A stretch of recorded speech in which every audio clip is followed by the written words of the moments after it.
ఆ శ్రీనివాసుడికి ఎంతో ప్రీతిపాత్రమైన తొలి ఏకాదశి రోజున పిండి దీపాలతో దీపారాధన చేసుకుంటే చాలా మంచిది. రుణబాధల్ని తీర్చి అష్టైశ్వర్యాలు కలుగుతాయని నమ్మకం. మరి ఈ దీపాలని ఎలా పెట్టుకోవాలో మీకు చూపిస్తారండి. ఒక గిన్నెలో వరిపిండి తీసుకొని ఇందులో కొద్దిగా తురిమిన బెల్లం, అలాగే కొద్దిగా ఆవు పాలు, కొద్దిగా ఆవు నెయ్యి వేసుకొని చపాతీ ముద్దలా కలుపుకోవాలి. ఆ తర్వాత దీన్ని చిన్న ముద్దలుగా చేసుకొని ఇలా జాగ్రత్తగా పగుళ్ళు రాకుండా ప్రమిదల్లా తయారు చేసుకోవాలి.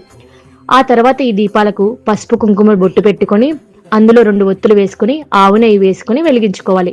ఈ రోజు శనివారం అలాగే తొలి ఏకాదశి కాబట్టి నేనైతే 7 ప్రమిదలు చేసుకుని వాటికి ఇలా చక్కగా గోవింద నామాలైతే వేసుకున్నాను. ఈ దీపాలన్నీ ఎప్పుడూ నేరుగా నేలపై పెట్టకూడదు.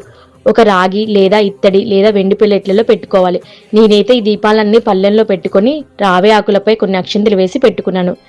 ఈ దీపాన్ని వెలిగించేటప్పుడు ఓం నమో వెంకటేశాయ అని స్మరిస్తూ దీపాన్ని వెలిగించుకోవాలి. పూజంతా పూర్తయి ఈ పిండి దీపాలు కొండెక్కిన తర్వాత వీటిని మనం ప్రసాదంలాగా కూడా తీసుకోవచ్చు. లేదంటే ఆవులకు పెట్టడమో గంగలో కలపడం మాత్రమే చేయాలి. ఒకవేళ మనమే తినాలి అనుకుంటే ఈ దీపాలకి బొట్లు ఏం పెట్టకుండా జస్ట్ ఒత్తులు వేసి వెలిగించుకోవచ్చు.